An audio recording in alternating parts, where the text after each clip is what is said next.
Hello, we're on week 6 of season 2 of the Andy Griffith Show. This week's episode title is Opie's Hobo Friend. Barney, what's going on this week? Well, Andy and Opie are going fishing down at the lake, and they see a stranger down there, and he says he's going fishing too.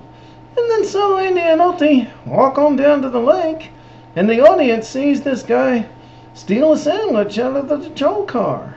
And then later I see him hanging around down at the freight yard.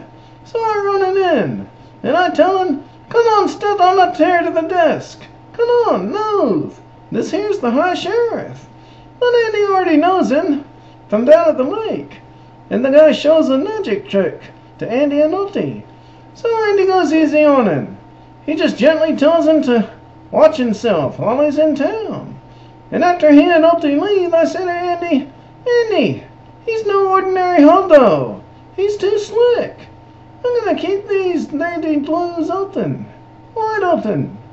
Oh, and then he shows Opie out in town. He shows Opie a trick about how to get a gumball out of a gumball machine without having to pay for it. And Opie says, "Isn't that cheating?" And the hobo rationalizes, Dave is his name. Dave rationalizes to Opie that the machine doesn't need money. Yeah, and then later I bring it in a second time. Then I say to Andy, "Andy, I got an out and out 6'3", loitering.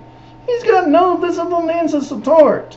Then instead of throwing him in jail, Andy hires him to go do some hedge clipping down at his place. And I say, "Well, next thing you know, you'll have a welcome wagon out at the freight yard." But Dave tells Opie later that he's not going to do the hedge clipping right away because he doesn't feel like it. He'll do it tomorrow. And then Aunt B is griping at Opie a little bit later about not cleaning up his room like he was supposed to. Yeah, and Opie says he'll do it tomorrow. And can't we discuss it? And then he tells Opie, "You go do it right now." And then later when Opie's getting ready to go to school, Dave says he's still not going to do the hedge clipping because he feels the need to go fishing instead. And so Opie follows his example, and he skipped school.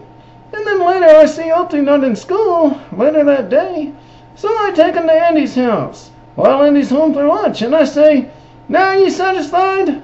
Your dunny is beginning to affect your own boy. It's plain for everyone to see. The boy never played hooky before."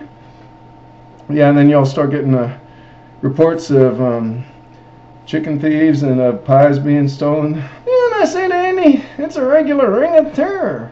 And what's more, I know who's behind it. Your buddy Dave the Tramp."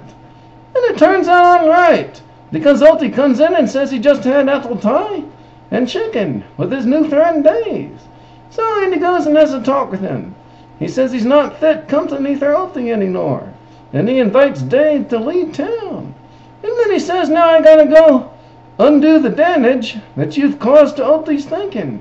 So Dave feels bad about that, and so he purposely gets himself arrested again so Opie can stop looking up to him. Yeah, I bring it in a third time, and I say to Andy, "No two boys have done it this time, Andy.